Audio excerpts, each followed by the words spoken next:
আগের ক্লাসে আমরা কনসেন্ট্রেশন টার্মস নিয়ে আলোচনা করেছিলাম। আজকে সেখান থেকে আমরা চলে যাব নেক্সট পয়েন্টে, যেটা হবে solution of gases in liquid.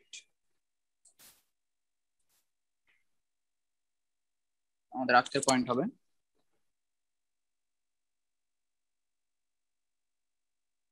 Solution of gases in liquids.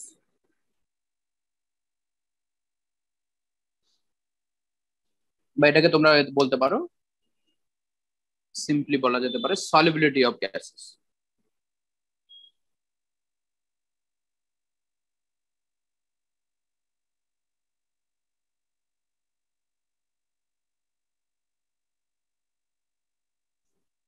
তোমরা একটা জিনিস জানো যে আমরা যখন কোনো লিকুইডকে দেখি, মনে করো আমার কাছে একটা কন্টেনার আছে, এই কন্টেনারের মধ্যে মনে করো আমি একটা লিকুইড নিয়েছি।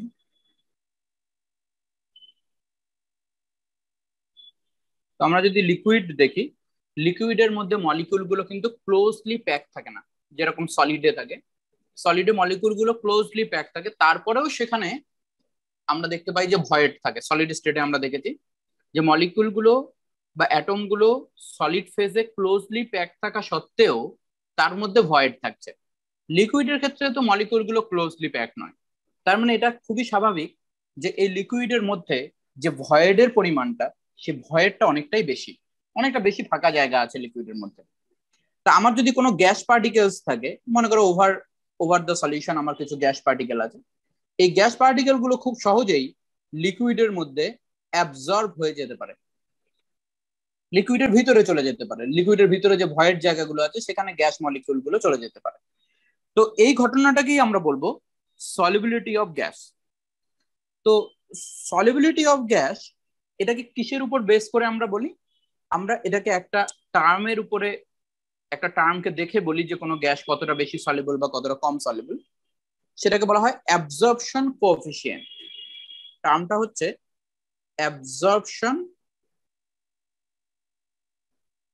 কোএফিসিয়েন্ট। অ্যাবজর্পশন কোএফিসিয়েন্ট কোনটাকে বলছে? যে আমরা যদি 1 ml যদি কোনো লিকুইড নিই, 1 ml লিকুইডের মধ্যে কত ml গ্যাস ডিজলভ হতে পারে, এটাকে বলবে অ্যাবজর্পশন কোএফিসিয়েন্ট। তাহলে আমরা এটা ডেফিনিশনটা লিখে নিই। It is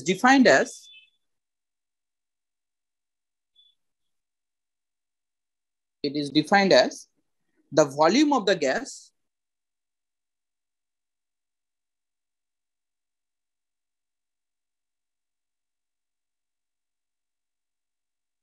in ml that can be dissolved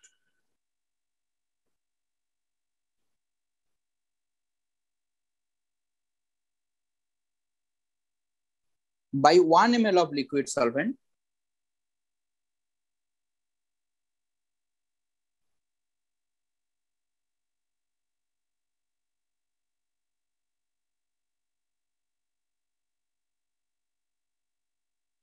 at a particular temperature. এখানে একটা জিনিস বলি তোমাদের, যে যে গ্যাসের সলিবিলিটি টেম্পারেচারের উপর ডিপেন্ড করে। at the temperature of the experiment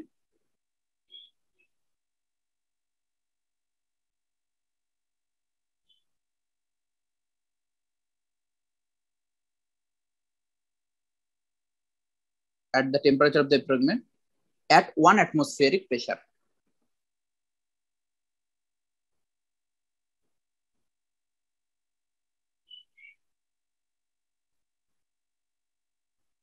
তাহলে এই ডেফিনেশনটা থেকে এটুকু বোঝা যাচ্ছে যে গ্যাস কতটা সলিবল হবে সেটা এক্সপেরিমেন্টাল টেম্পারেচার আর অ্যাটমসফিয়ারিক প্রেসারের উপর ডিপেন্ড করছে। মানে এটা একটা পার্টিকুলার হতে হবে, ওই পার্টিকুলার ভ্যালুর থেকে বেশি ভ্যালুতে বা কমে অ্যাবজর্পশন কোএফিসিয়েন্ট বেশি বা কম হতে পারে। তো এটা কিরকম ভাবে রিলেট করা যায়? অ্যাবজর্পশন কোএফিসিয়েন্টটাকে আমরা আলফা দিয়ে লিখি। Alpha is equal to small V by capital V into P, যেখানে স্মল ভি হচ্ছে the volume of gas dissolved, the volume of gas dissolve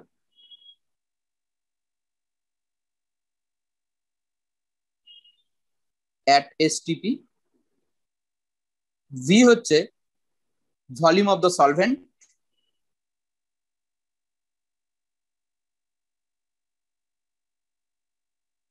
volume of the solvent, আর P হচ্ছে যেটা এক্সপেরিমেন্টাল প্রেসার।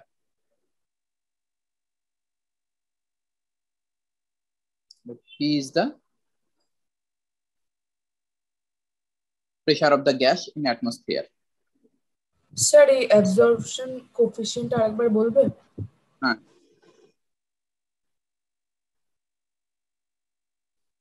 অ্যাবজর্পশন কোএফিসিয়েন্ট কথাটার মানে হলো যে তুমি 1 ml লিকুইড নিলে, কোন একটা সলভেন্ট নিলে, তার মধ্যে কত ml গ্যাস ডিজলভ আছে।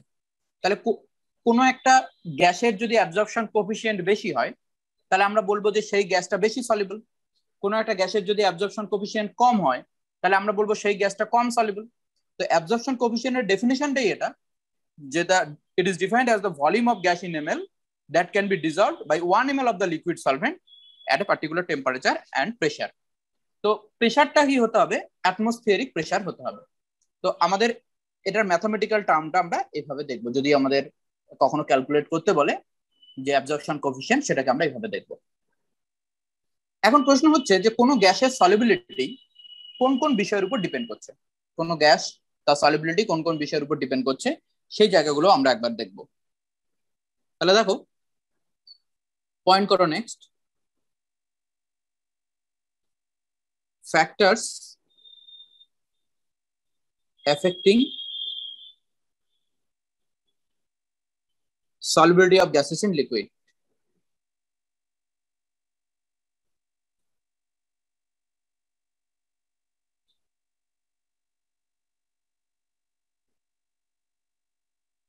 গ্যাসের সলিবিলিটি লিকুইডের কোন কোন বিষয়ের উপর ডিপেন্ড করছে। নাম্বার 1, সবার প্রথমে যেটার উপর ডিপেন্ড করবে সেটা হচ্ছে nature of gas and the solvent. তাহলে ফার্স্ট পয়েন্ট হচ্ছে nature of gas and the solvent.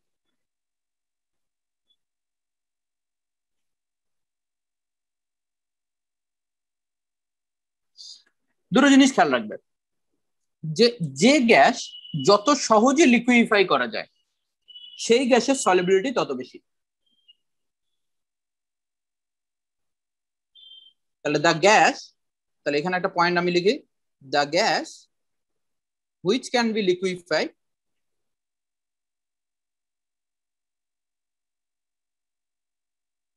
easily are more soluble. তাহলে যে গ্যাসকে যত সহজে লিকুইড করা যায় তাহলে সেই গ্যাস লিকুইড স্টেটে যাওয়ার চেষ্টা করবে বেশি। ওই জন্য যে গ্যাসকে যত সহজে লিকুইফাই করা যায় সেই গ্যাস তত বেশি সলিবল হয়। এটা আর একটা জিনিস ভাবে তোমরা বলতে পারো, যে আমরা যখন গ্যাসিয়াস স্টেট পড়েছিলাম তখন আমরা দেখেছিলাম যে যে গ্যাসের ক্ষেত্রে সহজে লিকুইফাই করা যায় সেই গ্যাস মলিকুলগুলোর মধ্যে অ্যাট্রাকশন বেশি। তাহলে ওটা লিকুইডে গেলে লিকুইড মলিকুলগুলোর সঙ্গে ওদের ইন্টারাকশনটা বেশি হবে, যার জন্য সলিবিলিটিও বেশি হবে। তাহলে পয়েন্ট এটাই আমাদের মনে রাখতে হবে, যে গ্যাস সহজে লিকুইফাই করা যায় তাকে সহজে তার সলিবিলিটিও তত বেশি হবে। তো এক্সাম্পল হিসাবে আমি যদি তোমাকে বলি যে কার্বন ডাই অক্সাইড, অক্সিজেন আর হাইড্রোজেন, এই তিনটে গ্যাসের মধ্যে কোন গ্যাসের সলিবিলিটি সবচেয়ে বেশি হবে in water? Solubility in water. তাহলে সলিবিলিটি ওয়াটার, এই তিনটে গ্যাসের মধ্যে যদি আমরা কম্পেয়ার করি তাহলে আমরা দেখবো কার্বন ডাই অক্সাইডের সলিবিলিটি সবচেয়ে বেশি, তারপরে অক্সিজেন, তারপরে হাইড্রোজেন। তোমরা লেমনেড ওয়াটার বা কোল্ড ড্রিঙ্কস দেখেছো যেখানে কার্বন ডাই অক্সাইডটাকে আমরা ডিজলভ করে রাখি। তাহলে খুব সহজেই কার্বন ডাই অক্সাইড ওয়াটারে ডিজলভ হতে পারবে, কারণ carbon dioxide can easily, আমরা কার্বন ডাই অক্সাইডকে কি করতে পারি, ইজিলি লিকুইফাই করতে পারি। তাহলে যে গ্যাসকে যত সহজে লিকুইফাই করা যায় সেই গ্যাসের তত সলিবিলিটি বেশি হবে। তাহলে এটা আমাদেরকে মনে রাখতে হবে। নাম্বার 2, তাহলে তো ওটা খুব হার্মফুল খেতে, যদি CO2 ডিজলভ করা থাকে ওখানটাতে। CO2 ডিজলভ করা থাকলে তো ওটা খুব হার্মফুল হবে। CO2 ডিজলভ করা থাকলে হার্মফুলই হবে। তো তোমরা পড়েছো নিশ্চয়ই, একটা গল্প ছিল, একসঙ্গে 10টা ওই কোল্ড ড্রিঙ্কস বোতল খেয়ে একজন মারা গেছিল আর কি, এরকম ব্যাপারটা। তো কার্বন ডাই অক্সাইড যদি বেশি স্যাচুরেটেড হয়ে যায় তাহলে সেক্ষেত্রে সেটা হার্মফুল অবশ্যই। ঠিক আছে। সেকেন্ড হচ্ছে দেখো হ্যাঁ স্যার। টেম্পারেচার।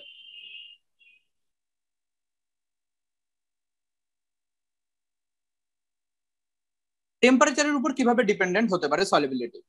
তোমার কি মনে হয় যে যদি কোনো কোনো গ্যাসের মধ্যে, কোনো লিকুইডের মধ্যে কোনো গ্যাস ডিজলভ থাকে, আর আমরা যদি টেম্পারেচার ইনক্রিজ করি, তাহলে গ্যাসের সলিবিলিটিটা কি হবে, কমবে না ইনক্রিজ করবে? কি মনে হয়? ইনক্রিজ করবে। কিভাবে?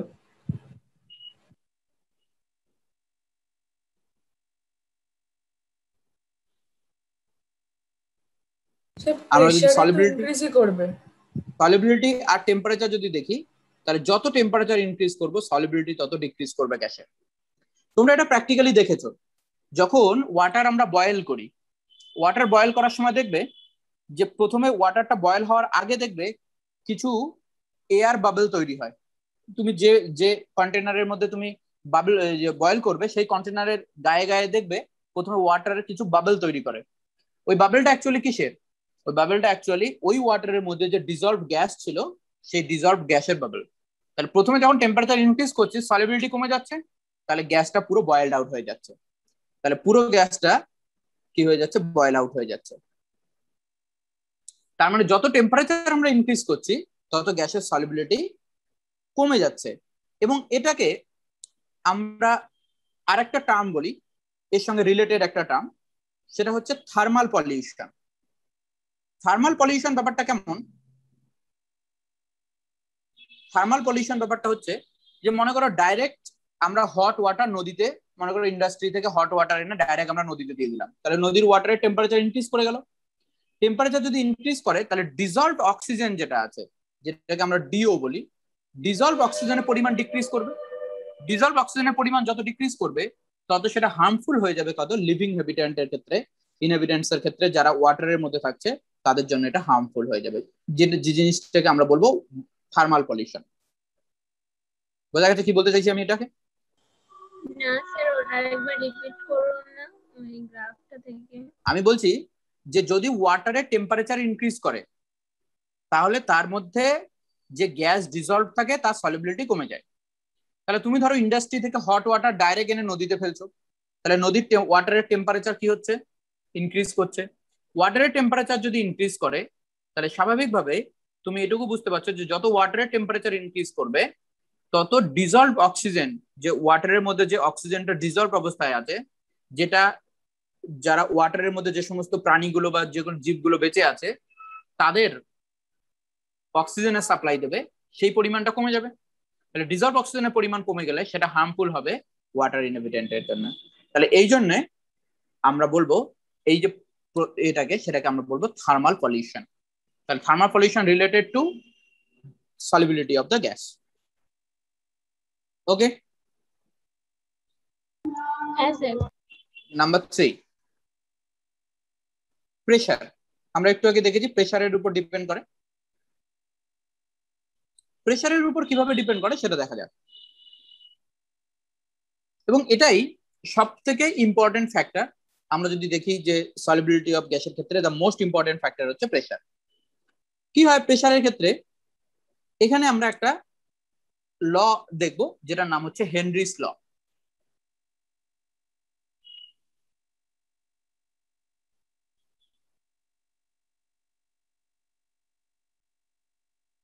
Henry's law,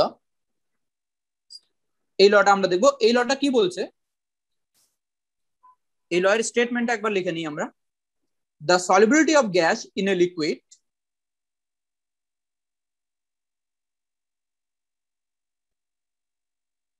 the solubility of gas in a liquid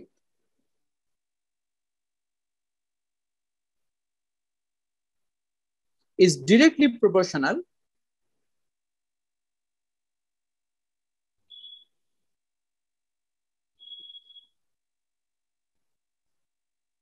to the pressure of the gas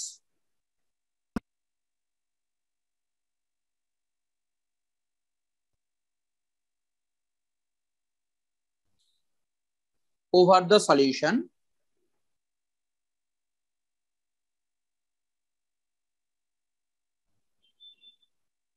at a definite temperature.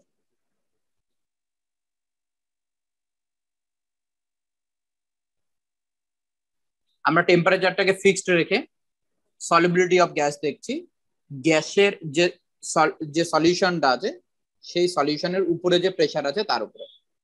মনে করো এরকম একটা কন্টেনার নেওয়া হয়েছে, এই কন্টেনারে এটা হচ্ছে লিকুইড, এখানে লিকুইডটা আছে, আর লিকুইডের উপরে আমার মনে করো গ্যাস আছে।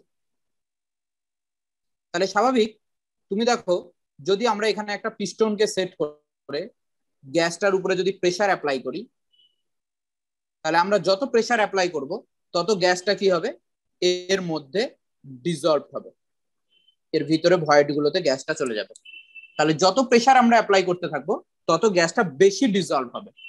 তাহলে আমরা এখানে বলতেই পারি হেনরির ল যেটা বলছে সেটা হচ্ছে যে the solubility of the gas in the liquid is directly proportional to the pressure of the gas over the solution at the definite temperature. তাহলে কোন একটা পার্টিকুলার টেম্পারেচারে এই প্রেসার আমরা যত ইনক্রিজ করব গ্যাস তত বেশি সলিবল হবে, গ্যাস তত বেশি সলিবল হবে। এটা একটা ইম্পর্টেন্ট পয়েন্ট হয়ে গেল। নেক্সট দেখো এটাকে আমরা ম্যাথমেটিক্যালি কিভাবে রিপ্রেজেন্ট করব।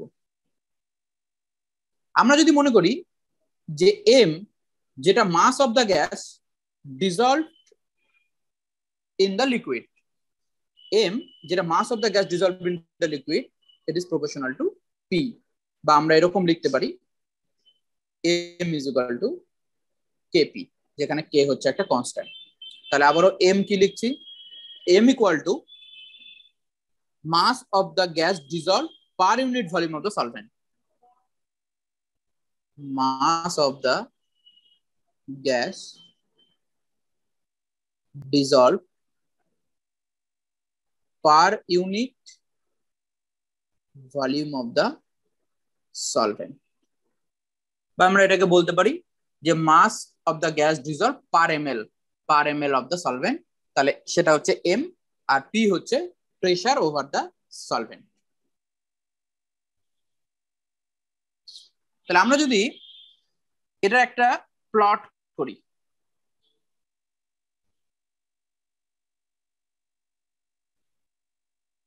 একদিকে আমরা প্লট করলাম m আর একদিকে প্লট করলাম p। যদি m বেশি হয় তার মানে সলিবিলিটি বেশি, আর একদিকে p যদি আমরা প্লট করি তাহলে এটা কি রকম লাইন হবে, এরকম লাইন হবে, straight line passing through origin. তাহলে মনে করো আমি এখানে তিনটে স্ট্রেট লাইন লিখলাম, তাহলে তিনটের ক্ষেত্রেই প্রেসার এবং সলিবিলিটি ডিফারেন্ট রিলেশন দিচ্ছে। এই তিনটের মধ্যে একটা হচ্ছে মনে করো অক্সিজেন, একটা কার্বন ডাইঅক্সাইড, আর একটা হাইড্রোজেন। আমার কোশ্চেন হচ্ছে কোনটা কি হবে, কোনটা অক্সিজেন, কোনটা কার্বন ডাইঅক্সাইড, আর কোনটা হাইড্রোজেন।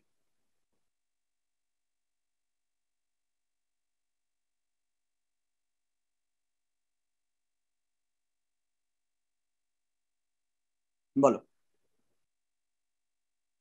আমি এখানে নাম্বারিং করে দিচ্ছি 1 2 3।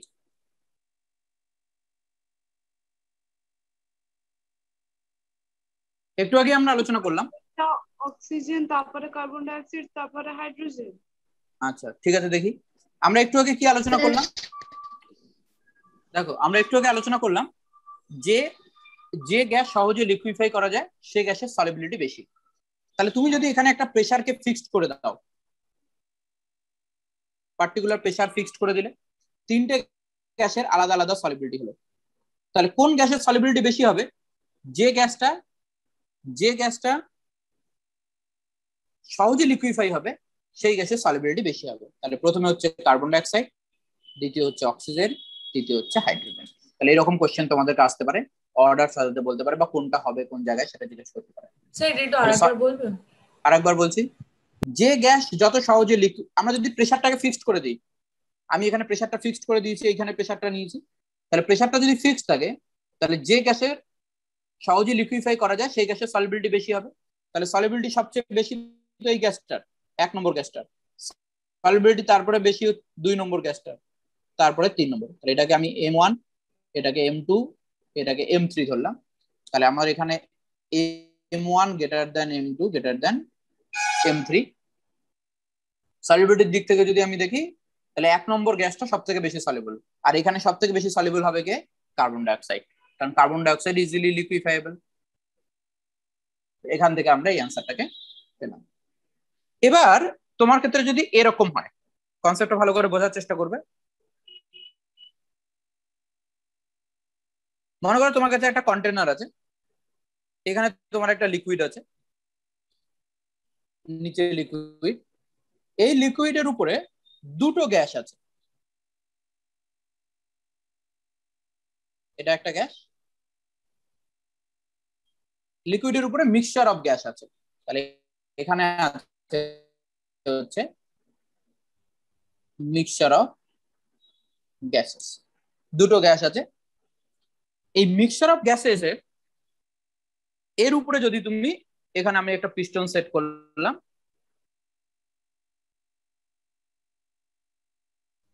দিয়ে এখানে আমরা প্রেসার দিচ্ছি, কোন গ্যাসের সলিবিলিটি বেশি হবে? আগে কি ছিল? আগের কেসটা দেখো, আগে হচ্ছে একটাই গ্যাস ছিল এখানে, লিকুইডের মধ্যে ওই গ্যাসটাই ডিসলভ হচ্ছিল। এবারে কোশ্চেন হচ্ছে যে এখানে মিক্সচার অফ গ্যাসেস আছে, দুটো গ্যাসই এখানে ডিসলভ হবে।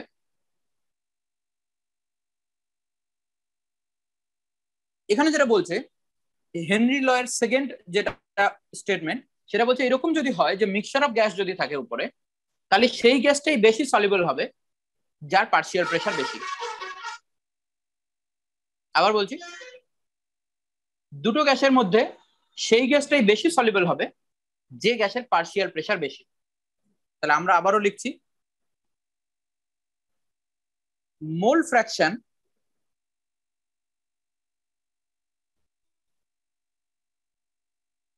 of the gas in a solution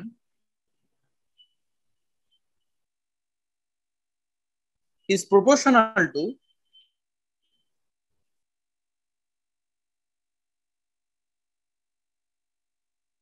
the partial pressure of the gas.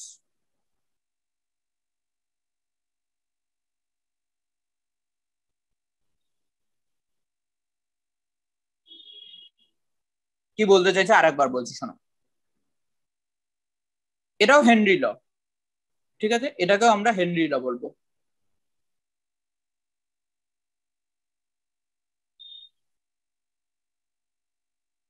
এখানে স্টেটমেন্টটা ভালো করে বোঝার চেষ্টা করো, দুটো গ্যাস সলিউবল হয়েছে কোথায়? লিকুইডের মধ্যে। এ গ্যাসটাও মনে করো সলিউবল হয়েছে, বি গ্যাসটাও সলিউবল হয়েছে। তো কোন গ্যাসের মোল ফ্র্যাকশন বেশি থাকবে সলিউশনের মধ্যে? একজনের মনে করো এক্স এ আর একজনের এক্স বি, তাহলে এই দুটো গ্যাসের মধ্যে যে মোল ফ্র্যাকশন হবে, সেই মোল ফ্র্যাকশনটা, যে গ্যাসের মোল ফ্র্যাকশনটা বেশি হবে, পার্শিয়াল প্রেসার বেশি হবে, সেই গ্যাসটা বেশি পরিমাণে সলিউবল থাকবে। তাহলে আমরা এখান থেকে লিখতে পারি যে এক্স প্রপোর্শনাল টু হচ্ছে পি, যেখানে এক্সটা হচ্ছে mole fraction of the solution, x হচ্ছে mole fraction of the gas in solution.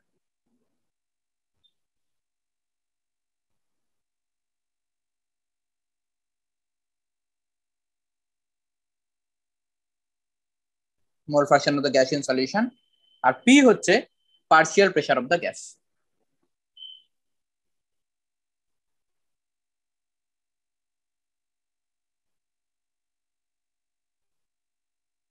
P হচ্ছে partial pressure of the gas. তো আমরা এখানে লিখতে পারি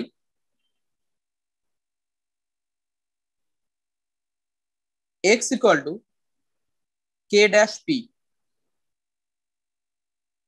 or আমরা p equal to লিখতে পারি 1 by k dash into x, R 1 by k dash টাকে আমরা kh x লিখবো। তাহলে এখানে আমাদের একটা লাইন রয়েছে, partial pressure is kh into x। এই ইকুয়েশনটা আমাদেরকে মনে রাখতে হবে নিউমেরিক্যাল সলভ করার জন্য। এই kh যেটা আমরা পেলাম,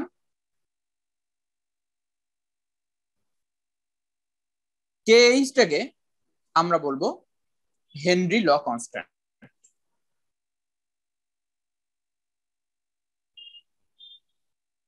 kh টাকে আমরা বলবো হেনরি ল কনস্ট্যান্ট।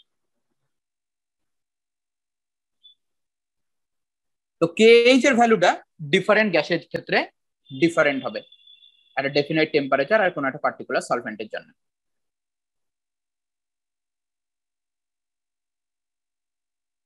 স্যার তাহলে এই কেএইচ এর ভ্যালু কি টেম্পারেচার আর সলভেন্ট নেচার অফ সলভেন্টের উপর ডিপেন্ড করে? হ্যাঁ, তাহলে কেএইচ এর ভ্যালু কি কি বিষয়ের উপর ডিপেন্ড করে এখানে আমরা লিখে রাখি। এক হচ্ছে টেম্পারেচার, আর দুই হচ্ছে নেচার অফ সলভেন্ট।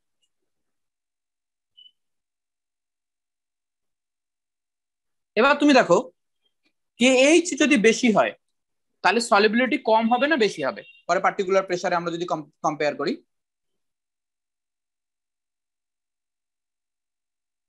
কেএইচ এর সঙ্গে সলিবিলিটি ইনভার্সলি প্রপোর্শনাল। তুমি দেখো KH into X equal to P, তার মানে X equal to P by KH আমরা এরকম লিখতে পারি, X equal to P by KH. তাহলে কেএইচ যত বেশি হবে, মনে করো 1 অ্যাটমসফিয়ারিক প্রেসারে আমরা নিলাম, কেএইচ যত বেশি হবে সেই গ্যাসের সলিবিলিটি তত কম হবে। তাহলে তোমাকে সলিবিলিটির অর্ডার সাজাতে বলতে পারে কেএইচ ভ্যালু দিয়ে দিয়ে। তোমাকে কয়েকটা গ্যাসের কেএইচ ভ্যালু দিয়ে দিল, দিয়ে তাদের সলিবিলিটি অর্ডার সাজাতে বললো। তাহলে যে গ্যাসের কেএইচ ভ্যালু বেশি হবে সেই গ্যাসের সলিবিলিটি কম হবে। খুবই ইম্পর্টেন্ট পয়েন্ট এবার একটা আলোচনা করব, সেটা হচ্ছে যে হেনরি ল এর লিমিটেশন কি। সবসময় হেনরি ল অ্যাপ্লিকেবল হবে না। তাহলে লিমিটেশনস অফ হেনরি ল, তাহলে এবার আমরা লিখি লিমিটেশনস অফ হেনরিস ল। এবং এটা খুবই ইম্পর্টেন্ট যে হেনরি ল এর লিমিটেশন, এবং এখান থেকে প্রশ্ন জিজ্ঞেস করে।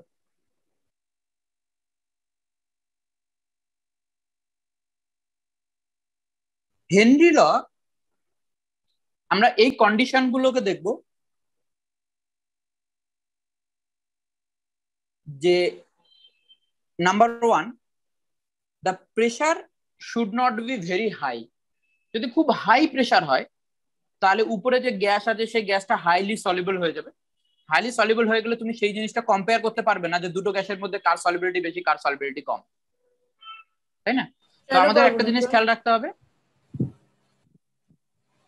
আবার বলছি শোনো, the pressure should not be very high. তাহলে 1 নম্বর লিমিটেশন হচ্ছে দ্য প্রেসার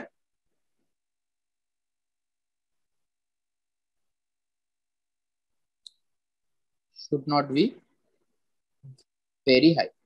তুমি এরকম ভাবো যে তুমি গ্যাস মিক্সচারের উপরে প্রেসার ইনক্রিজ করছো, তাহলে যত তুমি প্রেসার ইনক্রিজ করবে তত সলিবিলিটি বাড়বে। তুমি কম্পেয়ার করছো দুটো গ্যাসের মধ্যে কোন গ্যাসের সলিবিলিটি বেশি কোন গ্যাসের সলিবিলিটি কম। কিন্তু এরকম যদি, তাহলে প্রথম পয়েন্ট হচ্ছে the pressure should not be very high. Second is the temperature should not be very low. The temperature should not be very low. এরকম যদি হয় যে টেম্পারেচার যদি খুব কম হয় তাহলে গ্যাসের সলিবিলিটি বেশি হবে, ওই জন্য সেখানেও ধরা যাবে না। আর থার্ড যেটা লিমিটেশন, এর সঙ্গে কোনোভাবেও রিয়াকশন না করে। তাহলে gas does not chemically combine with the solvent. The gas should not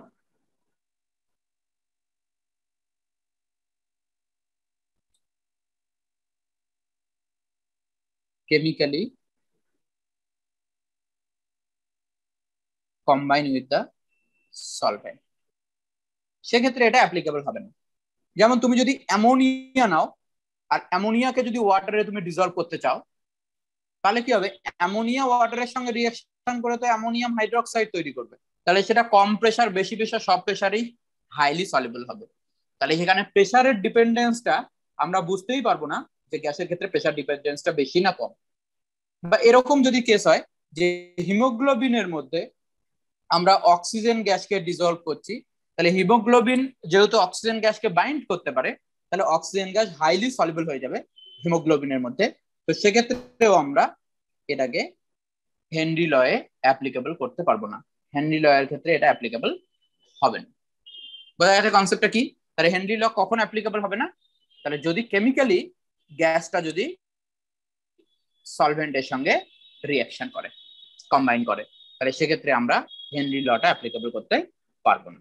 তাহলে এই গেল হচ্ছে হেনরি ল। ওকে, কারো কোনো কনফিউশন আছে এতে? হেনরি ল থেকে নিউমেরিক্যাল প্রশ্ন আসবে, আমরা দেখবো একটু পরে, কোশ্চেন আলোচনা করব। নাম্বার বলুন, কত নম্বর পয়েন্টটা? 8 নম্বরটা, 3rd নম্বর। থার্ড নম্বরটা আমরা এটাই বলছি যে যদি গ্যাসটা কেমিক্যালি কম্বাইন হয় উইথ দ্য সলভেন্ট, তারে হেনরি ল অ্যাপ্লিকেবল হবে না। যেমন এক্সাম্পল হিসেবে আমরা এই দুটো এক্সাম্পল নিয়েছি। এক হচ্ছে অ্যামোনিয়া গ্যাসকে যদি তুমি ওয়াটারে ডিজলভ করো, তাহলে তুমি দেখবে যে অ্যামোনিয়া হাইলি সলিবল হয়ে যাবে। আর হাইলি সলিবল অ্যামোনিয়াটা যদি হাইলি সলিবল হয়, তাহলে সেক্ষেত্রে তো তোমার হেনরি ল অ্যাপ্লিকেবল হবে না। আর হিমোগ্লোবিনের ক্ষেত্রেও অক্সিজেনের সলিবিলিটি যদি আমরা দেখি, সেটাও একই রকম ভাবে হাইলি সলিবল হয়ে যাবে, সেক্ষেত্রেও হেনরি ল অ্যাপ্লিকেবল হবে না। ওকে, এবার আমরা কয়েকটা অ্যাপ্লিকেশন দেখবো হেনরি ল এর, application of Henry law.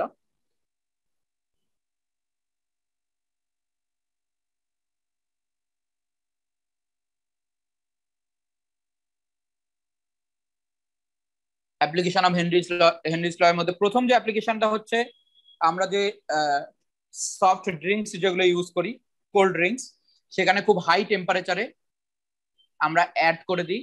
High টেম্পারেচারে আমরা কার্বন ডাইঅক্সাইডকে সেখানে আমরা অ্যাড করি, তাহলে সেটা একটা এক্সাম্পল হয়ে গেল। তাহলে আমি এখানে জাস্ট লিখে রাখছি soft drinks.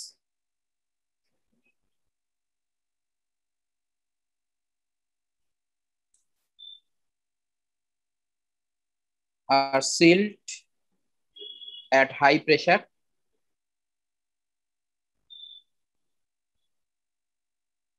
to increase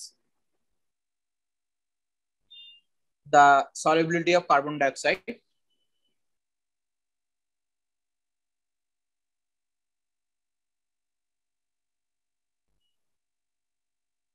number 2 application যদি আমরা দেখি, অ্যানক্সিয়া বলে একটা টার্ম আছে। অ্যানক্সিয়া, যখন মনে করো আমরা পাহাড়ের হাই অ্যালটিটিউডে যাব, এখানে কি হবে, প্রেসার, অ্যাটমসফিয়ারিক প্রেসার কম থাকার জন্য ব্লাডের মধ্যে অক্সিজেন কম ডিজলভ হবে। আর কম অক্সিজেন ব্লাডে ডিজলভ হলে এটা একটা মেডিকেল এমার্জেন্সি তৈরি হয়, যেটাকে আমরা বলি অ্যানক্সিয়া। অ্যানক্সিয়া যদি কারো হয়, তাহলে সে প্রপারলি থিঙ্ক বা অ্যাক্ট করতে পারবে না। তাহলে unable to think or act. Okay, তাহলে অ্যানক্সিয়া হতে পারে যদি আমরা হাই অ্যালটিটিউডে যাই, যদি কখনো। নাম্বার 3 আরেকটা টার্ম আছে, যেটার নাম হচ্ছে বেন্ড, BAENDS, বেন্ড। এই টার্মটা খুবই ইম্পর্টেন্ট, এটাকে বোঝো ভালো করে। মনে করো যারা স্কুবা ডাইভার আছে, তারা মনে করো নিচে চলে যাচ্ছে সাঁতার কাটতে, একদম সমুদ্রের নিচে। তাহলে সমুদ্রের নিচে যদি যায়, উপরে যে ওয়াটারের যে প্রেসারটা আছে, সেই প্রেসারটা পুরোপুরি ওর উপর পড়ছে।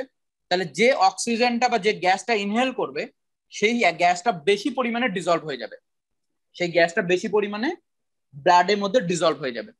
আর ব্লাডে বেশি পরিমাণে যে ডিজলভ হবে, এই স্কুবা ডাইভার যদি ডাইরেক্ট সারফেসে চলে আসে, মনে করো স্কুবা ডাইভারটা যদি সারফেসে ডাইরেক্ট চলে আসে, তাহলে সারফেসে ডাইরেক্ট চলে আসলে প্রেসার যেই কমে যাবে, সেই ডিজলভ যে গ্যাসগুলো আছে ব্লাডের মধ্যে, যে গ্যাসগুলো ডিজলভ আছে, সেই গ্যাসগুলো এবার বেরিয়ে যেতে চাইবে। তাহলে বেসিক্যালি পুরো বডিতে যে ব্লাডটা আছে, সেই ব্লাডটা বয়েল করতে শুরু করবে। মানে ব্লাড থেকে অক্সিজেনটা বেরিয়ে যাওয়ার চেষ্টা করবে, বা অন্য যে গ্যাসগুলো ডিজলভ হয়ে গেছিল সেই গ্যাসটা বেরিয়ে যাওয়ার চেষ্টা করবে। এবং ওই সময় খুব একটা এমার্জেন্সি সিচুয়েশন তৈরি হবে, এবং এখানে যে স্কুবা ডাইভার আছে তার মৃত্যু পর্যন্ত হয়ে যেতে পারে। এই ঘটনাটাকে আমরা বলি বেন্ডস। বেন্ডটাকে ওভারকাম করার জন্য যারা স্কুবা ডাইভার আছে, তারা ডাইরেক্ট সারফেসে চলে আসে না, এরা সবসময় কিছুটা লেয়ারে এরকম ঘুরে ঘুরে ঘুরে ঘুরে ধীরে ধীরে ধীরে ধীরে ওয়াটারের সারফেসে আসে। এরা কখনো ডাইরেক্ট একবারে উপরে চলে আসে না। এটা তোমরা দেখে থাকবে ডিসকভারি চ্যানেলে, দেখবে যে ওরা একবারে উপরে ওঠে না, খুব ধীরে ধীরে ওঠে। ওরা তো ডাইরেক্ট চলে আসতে পারতো উপরে, বা ডাইরেক্ট তো নিচে চলে যেতে পারতো, সেটা ওরা করে না কখনো। এটা হচ্ছে তার কারণ। হ্যাঁ স্যার, কারণ বেশি অনেক সময় স্যার বলো, ওই নাক কান দিয়ে স্যার ওই অনেক হ্যাঁ, নাক সময় কান দিয়ে রক্ত বেরোতে পারে। এক্স্যাক্টলি, নাক কান দিয়ে রক্ত বেরোতে পারে যদি ব্লাডটা বেশি পরিমাণে অক্সিজেন যদি ডিজলভ হয়ে যায়, সারফেসে যদি চলে আসে, তাহলে তখন এমার্জেন্সি সিচুয়েশন তৈরি হয়ে যাবে। ওকে, বেঞ্চটাকে ওভারকাম করার জন্য আমরা এমন গ্যাসকে সিলিন্ডারের মধ্যে ভরি যারা ব্লাডের মধ্যে কম সলিউবল, লাইক হিলিয়াম। তাহলে আমরা দেখলাম যে বেন্ডস ব্যাপারটা কি। তাহলে এখানে আরো একটা পয়েন্ট আছে, যে পয়েন্টটা আমাদের একটুখানি মনে রাখতে হবে। এটা একটু নোট করে তোমরা লেখো।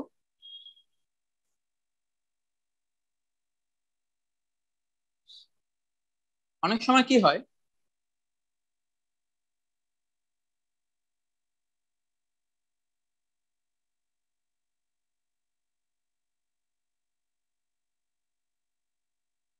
যে মনে করো তোমার কাছে যদি একটা সলিউশন থাকে, যে একটা ইলেকট্রোলাইট সলিউশন যদি থাকে, মনে করো NaCl সলিউশন আছে স্যার পিওর ওয়াটারে। বলো স্যার, বলছি ওই আগেরটাতে ওই বেন্ড যাতে না হয় ওই জন্য কি করা হয় বলছিলেন, ওটা আরেকবার একটু আচ্ছা, হ্যাঁ, বলবেন? বেন্ড যাতে না হয় তাহলে এমন গ্যাসকে নিতে হবে যে গ্যাসগুলো বডি ফ্লুইডের মধ্যে কম সলিউবল হয়। For example helium. আমরা যদি হিলিয়াম গ্যাসকে নিই তাহলে তারা কম সলিউবল হবে ব্লাডের মধ্যে, তাহলে এরকম গ্যাসকেই নিতে হবে। তাহলে আমরা কি করি, নাইট্রোজেনের পরিমাণটাকে কমিয়ে দিয়ে হিলিয়াম 11.7% হিলিয়াম নিই আমাদের যে অক্সিজেন সিলিন্ডার থাকে, যারা স্কুবা ডাইভার যে অক্সিজেন সিলিন্ডার ইউজ করে তাতে। এমনি নর্মাল অক্সিজেন সিলিন্ডার না, কিন্তু নর্মাল অক্সিজেন সিলিন্ডারে হাইড্রোজেন নাইট্রোজেন, এই অক্সিজেন নাইট্রোজেনের যে রেশিও নর্মাল রেশিওতেই থাকে, অক্সিজেনের পরিমাণটা একটু বেশি থাকে। ওকে, কিন্তু স্কুবা ডাইভারদের ক্ষেত্রে নাইট্রোজেনের পরিমাণটা কমিয়ে সেখানে আমরা হিলিয়াম গ্যাসকে অ্যাড করি।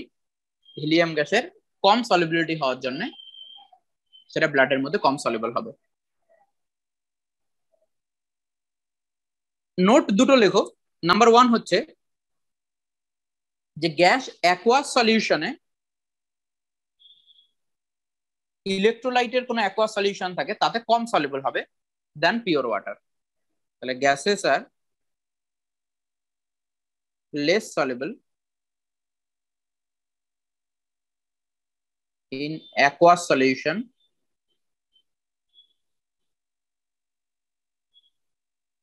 aqueous solutions of electrolytes, for example NaCl aqueous solution, than in pure water.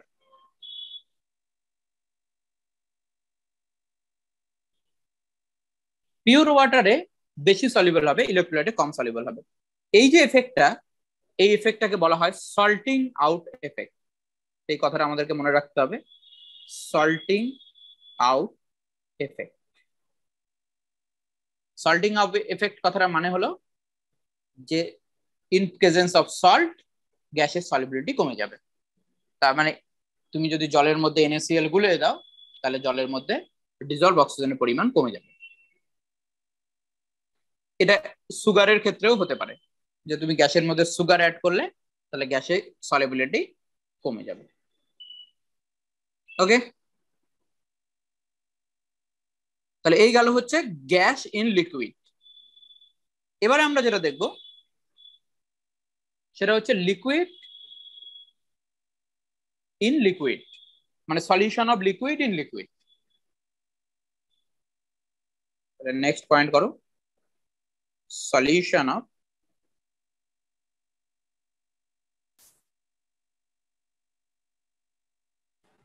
তুমি দুটো নোট করতে বললে, লেখালে তো একটাই। আর একটা বললাম যে সুগার থাকলেও ও নন ইলেকট্রোলাইট, ইলেকট্রোলাইট থাকলেও যেমন হবে, নন ইলেকট্রোলাইট থাকলেও হবে, এটাও লিখিয়ে দিই তাহলে। নন ইলেকট্রোলাইট সাজ আ sugar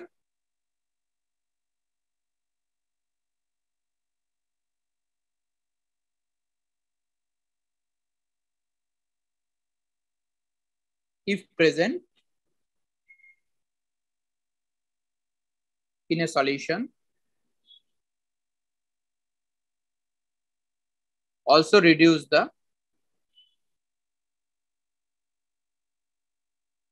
solubility of the gas.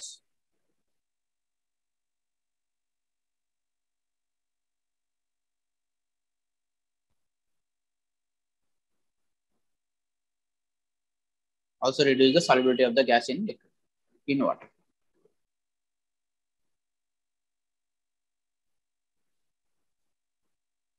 Next point.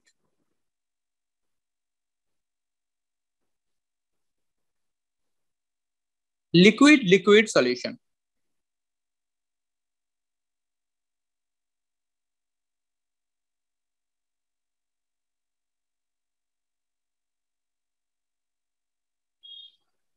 তিনটে ক্যাটাগরিতে ভাগ করা যেতে পারে। এক হচ্ছে এমন হতে পারে যে দুটো লিকুইডকে আমি মিক্স করলাম, লিকুইড দুটো মিক্সেবল উইথ ইচ আদার, মানে একটা একটার সঙ্গে মিশে যেতে পারে, এরকম হতে পারে। এরকম হতে পারে লিকুইড পার্শিয়ালি মিক্সেবল, কমপ্লিটলি মিক্সেবল নয়। আবার এরকম হতে পারে যে লিকুইড ইমমিক্সেবল, তার মানে আমরা যদি লিকুইড লিকুইড মিক্সচার তৈরি করি দুটো আলাদা আলাদা লেয়ার তৈরি করবে, তাই না? তাহলে তিনটে কেস হতে পারে। তাহলে আমরা এখানে তিনটে কেসকে লিখে রাখি। তাহলে লিকুইড লিকুইড সিস্টেম,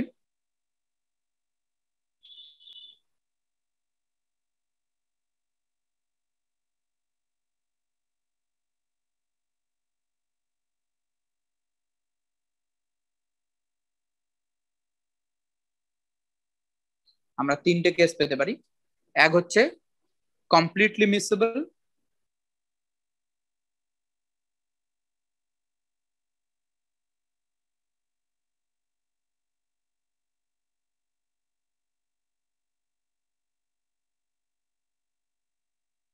সেকেন্ড হচ্ছে পার্শিয়ালি মিক্সেবল,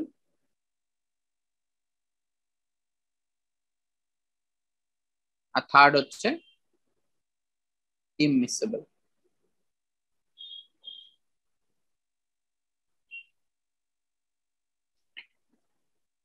কমপ্লিটলি মিক্সেবল এক্সাম্পল যদি নিই, বেনজিন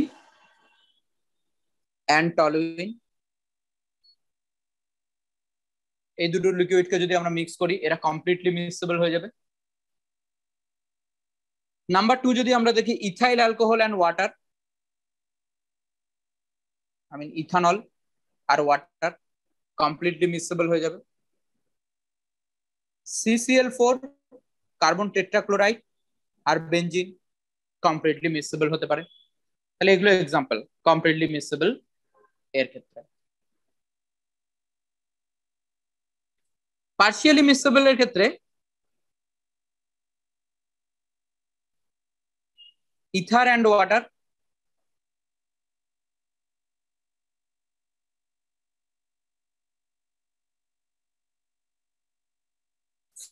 phenol and water,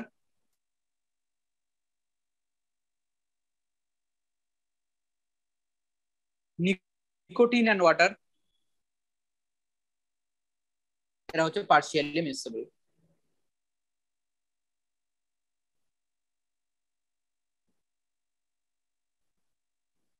আবার ইমমিক্সেবল লিকুইডের মধ্যে যদি লিকুইডের মধ্যে যদি দেখো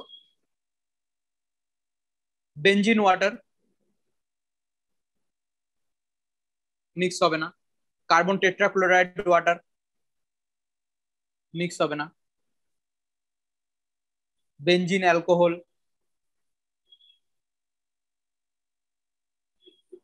মিক্স হবে না। তো এগুলো হচ্ছে ইমমিক্সেবল লিকুইডের ক্যাটাগরির মধ্যে পড়বে।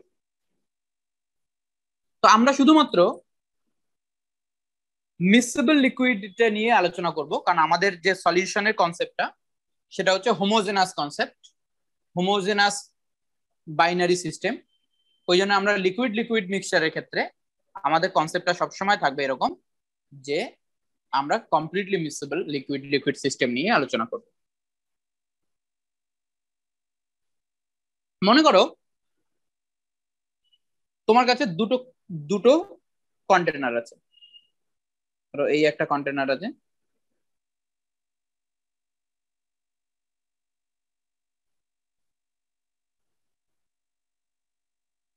এখানে একটা লিকুইড আছে এ, যার ভলিউম হচ্ছে VA। আর একটা কন্টেনার আছে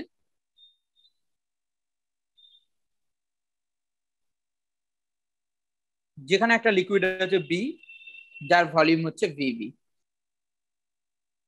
তাহলে এ পার্টিকেল গুলোর মধ্যে অ্যাট্রাকশন কেমন আছে? এ এর মধ্যে অ্যাট্রাকশন, এ এর মধ্যে অ্যাট্রাকশন, বি পার্টিকেল গুলোর মধ্যে বি অ্যাট্রাকশন, বি পার্টিকেলের সঙ্গে হয় অ্যাট্রাকশন বা রিপালশন, যেরকমই থাক না কেন ইন্টারাকশনটা বি ইন্টারাকশন। এ পার্টিকেল গুলোর মধ্যে এ ইন্টারাকশন। আমরা যখন এই দুটো সলিউশনকে, এই দুটো লিকুইডকে যখন মিক্স করব, তখন তুমি দেখো টোটাল ভলিউমটা কত হবে। টোটাল ভলিউমটা হয়ে যাবে VA plus VB, total volume হয়ে যাবে VA প্লাস VB। আবার একটা জিনিস খেয়াল করো, এবারে ইন্টারাকশন গুলো কেমন হবে। যে মিক্সচারটা থাকবে, এই মিক্সচারের মধ্যে ইন্টারাকশন গুলো কি কি হবে। এ ইন্টারাকশন তো ছিল সেরকম থাকবেই, বিবি ইন্টারাকশন ছিল সেটাও থাকবে, আর একটা নতুন টাইপের ইন্টারাকশন তৈরি হবে, যেটা এ আর বি এর মধ্যে ইন্টারাকশনটা হবে। তাহলে আমরা এ আর বি, একটাকে যদি সলিউট একটাকে যদি সলভেন্ট মনে করি, তাহলে প্রথমে ছিল সলভেন্ট সলভেন্ট ইন্টারাকশন আর সলিউট সলিউট ইন্টারাকশন। পরে আর একটা নতুন ইন্টারাকশন যেটা জেনারেট হলো, সেই নতুন ইন্টারাকশনটা হচ্ছে এ বি ইন্টারাকশন। হতে পারে যে এ বি ইন্টারাকশনটা বেশি, তাহলে যদি এ বি এর মধ্যে অ্যাট্রাকশন বেশি হয়, তাহলে ভলিউম যেটা হবে, টোটাল ভলিউম আগের ভলিউমের থেকে কিন্তু কমে যাবে, কারণ এবার পার্টিকেল গুলো কাছাকাছি চলে আসবে। মানে আমি এরকম বলতে চাইছি, মনে করো এ পার্টিকেলের মধ্যে ডিস্টেন্স এতটা ছিল, বি পার্টিকেলের মধ্যে ডিস্টেন্স বেশি।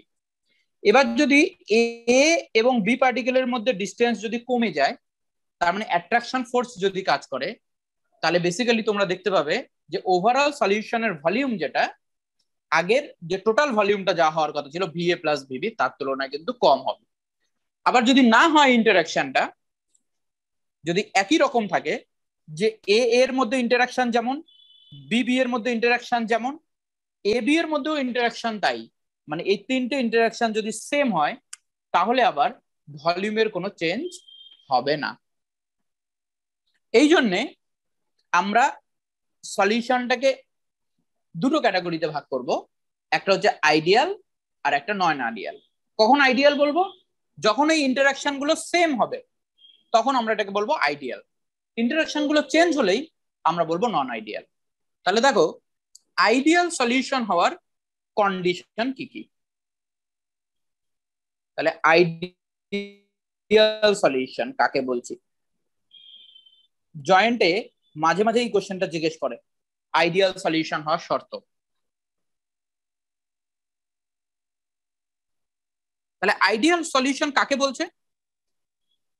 আইডিয়াল সলিউশন বলছে an ideal solution is one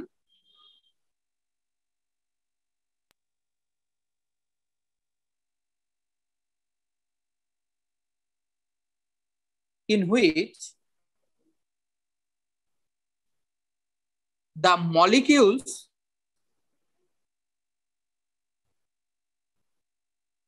attract one another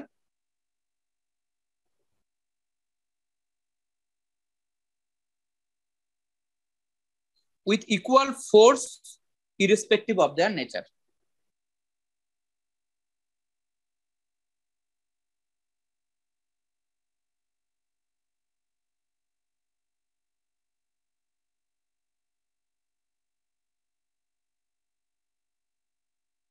force of ইন্টারাকশনটা সেম হতে হবে, মানে এ এর মধ্যে যা, বি এর মধ্যে যা, এ বি এর মধ্যেও একই রকম ইন্টারাকশন ফোর্স হতে হবে, তবেই আমরা সেটাকে বলবো আইডিয়াল। আইডিয়াল সলিউশনের এই ক্যারেক্টারিস্টিক্স গুলো থাকতে হবে। নাম্বার 1, কোন একটা সলিউশন আইডিয়াল তখনই বলা হবে যদি ভলিউম চেঞ্জ অফ মিক্সিং 0 হয়, যে মিক্স করার পর ভলিউমের জন্য কোনো চেঞ্জ না হয়। তাহলে ফার্স্ট পয়েন্ট হচ্ছে volume change of mixing should be 0। কি মানে এটা বোঝায়? V mixing, delta V mixing 0 হতে হবে, তার মানে আগে যা ছিল পরেও তাই হতে হবে। তাহলে V of solute plus V of solvent, এটা সমান হতে হবে ভি অফ সলিউশনের সাথে, তবেই আমরা এটাকে বলবো ideal solution. Number 2, ideal solution হওয়ার সেকেন্ড যেটা শর্ত সেটা হচ্ছে যে এনথালপি চেঞ্জ 0 হতে হবে। এমন না যে হঠাৎ করে নতুন একটা অ্যাট্রাকশন ফোর্স তৈরি হলো যার জন্য এনার্জি রিলিজ হয়ে গেল, সেটা হলে হবে না। টোটাল এনথালপি চেঞ্জ বা হিট চেঞ্জ সেটা 0 হতে হবে, হিট চেঞ্জ 0 হতে হবে। তাহলে heat change on mixing should be 0। তাহলে heat change on mixing should be 0। এটা মানে কি বলছে যে ডেল্টা এইচ মিক্সিং কি হতে হবে, 0 হতে হবে। মানে নাইদার হিট অ্যাবজর্ব হবে নর ইভলভ হবে। তাহলে হিট অ্যাবজর্বও হওয়া যাবে না, ইভলভও হওয়া যাবে না মিক্সিং এর সময়, তাহলে আমরা সেটাকে বলবো ideal. Number 3, there should be no chemical reaction between solvent and solute. তাহলে there should be no chemical reaction between solvent and solute. Solvent সলিউটের মধ্যে কোন রকম কেমিক্যাল রিঅ্যাকশন হওয়া চলবে না। যদি কেমিক্যাল রিঅ্যাকশন হয় তাহলে সেটাকে আমরা আইডিয়াল সলিউশন বলবো না, তখন সেটাকে আমরা নন আইডিয়াল সলিউশন বলবো। এক্সাম্পল দেখো, মনে করো তুমি H2O আর অ্যামোনিয়া আমরা যদি নিই, তাহলে এখানে তৈরি করবে অ্যামোনিয়াম হাইড্রোক্সাইড, বা আমরা ওয়াটার কার্বন ডাই অক্সাইড, তাহলে এটা তৈরি করবে carbonic acid. Water calcium oxide, এটা তৈরি করবে ক্যালসিয়াম হাইড্রোক্সাইড। তাহলে এই কেসগুলোতে যে সলিউশন গুলো তৈরি হবে, এই সলিউশন গুলো হবে নন আইডিয়াল, কারণ তারা কেমিক্যাল রিঅ্যাকশন করছে সলিউট আর সলভেন্টের মধ্যে। 4 নম্বর point, solute molecule should not be dissociate in the ideal solution. যেগুলো সলিউট থাকবে সেই সলিউট গুলো যেন কোনোভাবেই ডিসোসিয়েট না করে। তাহলে solute molecules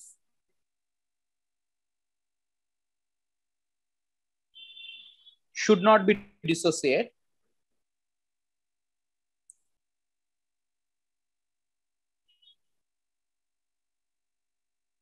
in the ideal solution.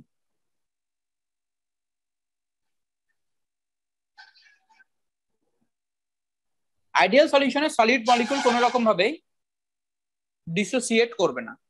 তাহলে যদি তুমি এরকম, আমি তোমাকে এক্সাম্পল বলি যে NaCl কে আমরা অ্যাকোয়াস সলিউশন বানালাম, তাহলে এটা Na প্লাস আর Cl মাইনাস হলো, তাহলে এটাকে কোনোভাবেও আমরা আইডিয়াল সলিউশন বলতে পারবো না।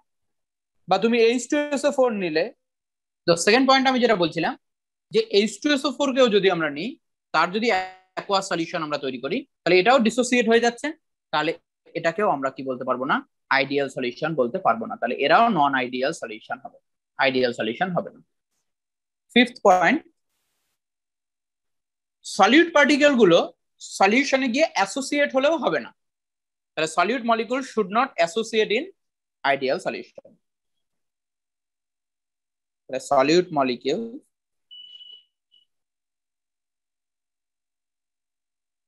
should not associate in ideal solution. Solid molecule অ্যাসোসিয়েটও হবে না। যদি এরকম হয়, মনে করো আমরা বেনজোইক অ্যাসিড যদি নিই,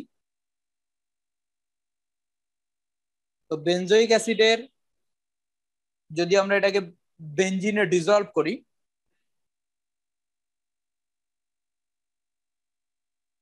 ডিসলভ ইন বেনজিন, তাহলে এখানে অ্যাসোসিয়েশন হয়। এবং তোমরা জানো যে এটা ডাইমারাইজেশন হয়ে যায়। এর আগের দিনকে আমরা এটা আলোচনা করেছিলাম যে কার্বক্সিলিক অ্যাসিডে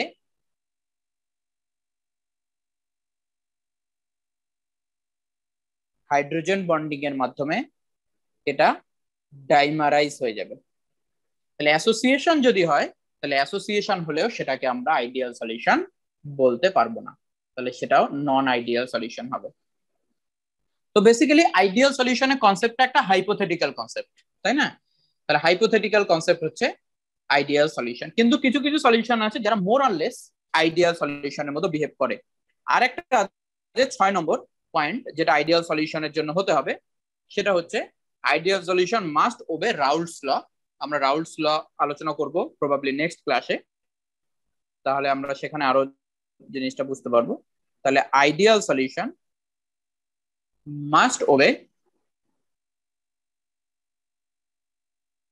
রাউলস ল।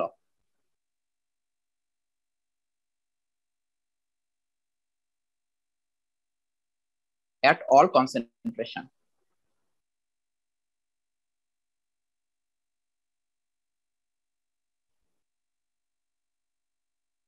নন আইডিয়াল সলিউশন যেগুলো আছে সেগুলো ডাইলুট কনসেন্ট্রেশনে, মানে খুব কম কনসেন্ট্রেশনে কিন্তু রাউলস ল ফলো করে। কিন্তু যারা আইডিয়াল হতে হবে, আইডিয়াল সলিউশন কিন্তু যে কোনো টেম্পারেচারে, যে কোনো কনসেন্ট্রেশনে রাউলস ল ফলো করবে।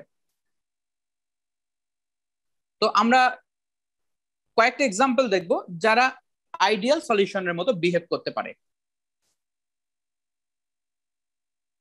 এক্সাম্পল হচ্ছে আইডিয়াল সলিউশনে যদি দেখি বেনজিন এন্ড টলুইন, তাহলে আমাকে এরকম প্রশ্ন জিজ্ঞেস করতে পারে which of the following is ideal solution, সেটা আমরা দেখব। তাহলে বেনজিন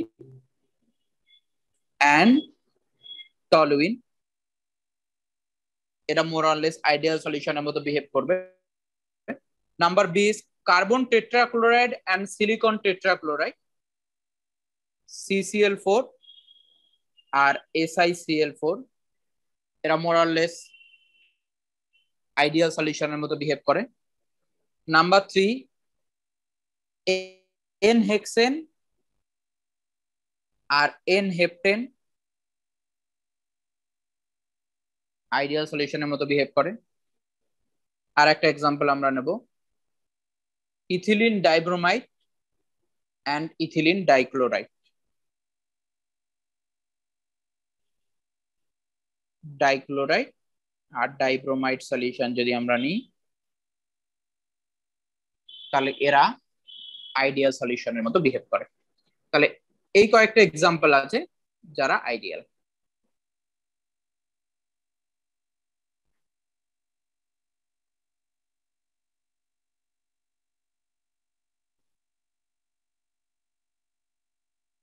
ওকে,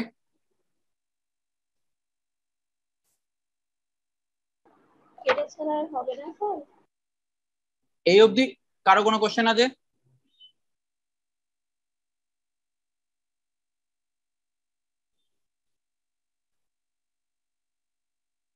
তাহলে যদি এরকম হয় যে দুটো সলিউশনকে আমি মিক্স করলাম, মিক্স করার পর যে টোটাল ভলিউমটা হলো আগের ভলিউমের থেকে কমে যেতে পারে বা বেশিও হয়ে যেতে পারে। আমি তোমাকে একটা জিনিস বোঝাচ্ছি, সেই জিনিসটা ভালো করে বোঝার চেষ্টা করো। মনে করো আমার এ অ্যাট্রাকশন ছিল আর একটাতে বিবি অ্যাট্রাকশন ছিল, আমি দুটোকে মিক্স করেছি। মিক্স করার পর আমার যে সলিউশনটা তৈরি হয়েছে তাদের তিনটেই দেখা যাচ্ছে, এ অ্যাট্রাকশনও দেখা যাচ্ছে, বিবি অ্যাট্রাকশনও দেখা যাচ্ছে, আর একটা অ্যাট্রাকশন যেখানে নতুন তৈরি হয়েছে সেটা হচ্ছে এবি। এরকমও হতে পারে যে এবি ইন্টারাকশনটা রিপালসিভ, মানে এ আর বি এর মধ্যে রিপালশন হচ্ছে।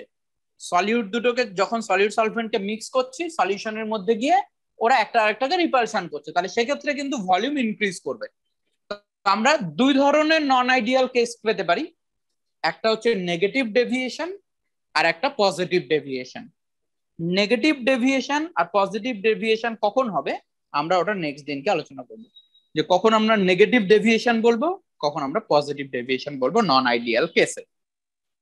5 নম্বর পয়েন্টটা জানতে চাইছে, আবার 5 নম্বর পয়েন্টটা আমি একবার বলছি, যে সলিউট পার্টিকেল যদি সলিউশনে গিয়ে অ্যাসোসিয়েট হয়ে যায়, যে দুটো পার্টিকেল আলাদা আলাদা পার্টিকেল জুড়ে গিয়ে একটা পার্টিকেল তৈরি করলো, যেমন এখানে দুটো পার্টিকেল জুড়ে গিয়ে একটা পার্টিকেল তৈরি করেছে, তাহলে যদি অ্যাসোসিয়েট হয়ে যায় তাহলে সেটাকে আমরা নন আইডিয়াল বলবো। তাহলে তখন আমরা এই সলিউশনটাকে আমরা আইডিয়াল বলবো না, নন আইডিয়াল বলবো। আইডিয়ালের ক্ষেত্রে এরকম কিছুই হবে না। আবারও মনে রাখবে আইডিয়াল ব্যাপারটাই একটা হাইপোথেটিক্যাল, মানে এরকম জেনারেলি সম্ভব না, কিন্তু মোরাললেস কিছু কিছু ক্ষেত্রে আমরা আইডিয়াল নেচার দেখতে পাবো। তাহলে এইখানে হচ্ছে দেখো, এইখানে হাইড্রোজেন বন্ডিং এর মাধ্যমে দুটো কার্বক্সিলিক অ্যাসিড বেঞ্জয়িক অ্যাসিড ডাইমারাইজেশন করে এবং সেক্ষেত্রে আমরা ডাইমার দেখতে পাই। ওকে, তাহলে এই অবধি থাকলো আজকে। নেক্সট ক্লাসে আমরা এখান থেকে কন্টিনিউ করবো।